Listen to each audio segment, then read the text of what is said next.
অনেক সময় থাইরয়েড গ্রন্থির সমস্যা হচ্ছে আমরা বুঝেই উঠতে পারি না। ক্রমাগত অবসাদ, স্মৃতিশক্তি কমে যাওয়া, মুখ ফুলে যাওয়া, বিশেষ করে চোখের নিচে ফুলে যাওয়া, গলা কর্কশ হয়ে যাওয়া এবং অস্বাভাবিক ওজন বৃদ্ধি, কোষ্ঠকাঠিন্য, ত্বক শুষ্ক খসখসে হয়ে যাচ্ছে, প্রচণ্ড দুর্বলতা, রক্তচাপ কিছুতেই নিয়ন্ত্রণে আসছে না, বুক ধড়ফড় করছে এবং দেখা যাচ্ছে কখনো কখনো বন্ধ্যাত্ব এবং যৌন ইচ্ছে চলে যাচ্ছে, মাসল ক্র্যাম্প হচ্ছে। তখন আমরা ডাক্তারবাবুদের কাছে গেলে এবং পরীক্ষাগুলো করলে TSH, T4, T3 বুঝতে পারি যে আমাদের থাইরয়েড গ্ল্যান্ডের সমস্যা হচ্ছে। এই থাইরয়েড গ্রন্থি কিন্তু মূলত পিটুইটারি গ্রন্থি দ্বারা নিয়ন্ত্রিত হয়।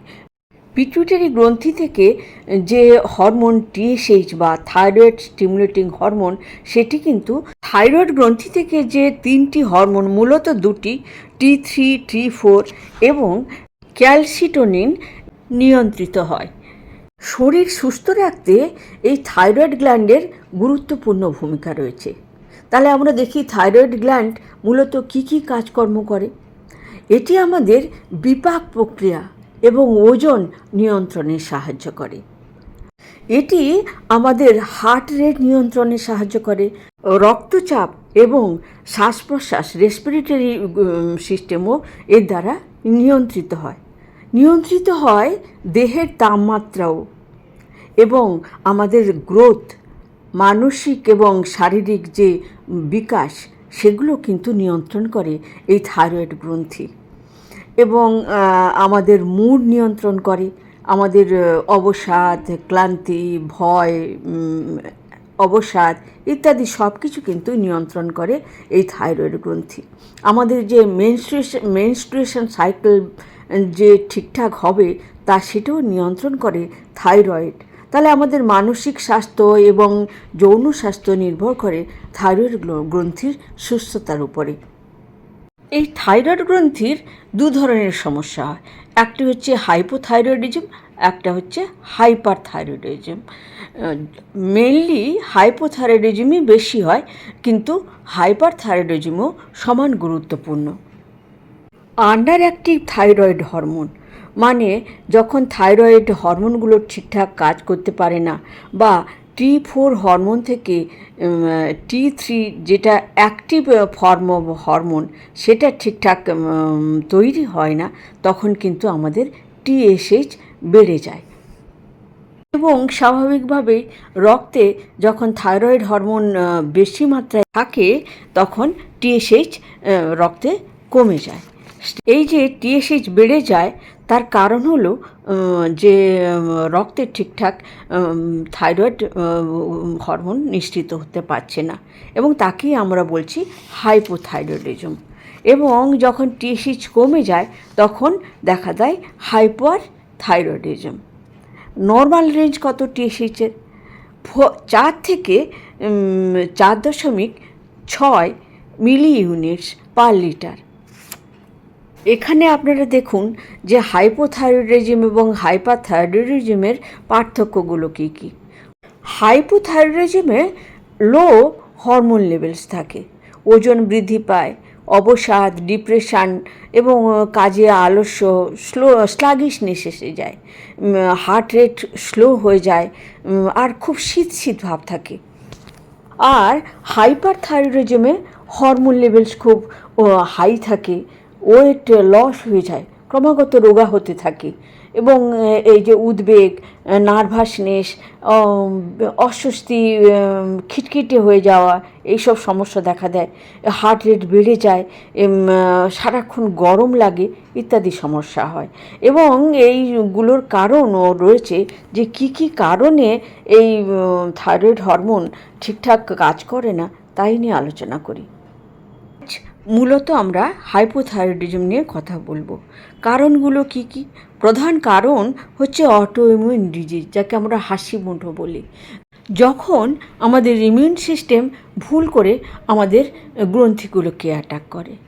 এছাড়া থাকে যে ইনফেকশন হলে এবং কেমোথেরাপি বা অন্য যে কোনো সার্জারিতে যেমন রেডিয়েশনের জন্য হতে পারে। এবং শরীর যদি গ্লুটেন জাতীয় খাবার যখন আমরা বেশি খাই, জাঙ্ক ফুড খাই, প্রসেসড ফুড খাই, তখন কিন্তু শরীরে টক্সিন জমা হয়, তখনও এই ধরনের সমস্যা দেখে থাকে। জেনেটিক কারণ রয়েছে এবং অবশ্যই আয়োডিন, সেলেনিয়াম এবং জিঙ্ক জাতীয় যে মিনারেলগুলো থাকে সেগুলোর অভাবের বা ঘাটতির ফলে এই ধরনের সমস্যা দেখা দেয়।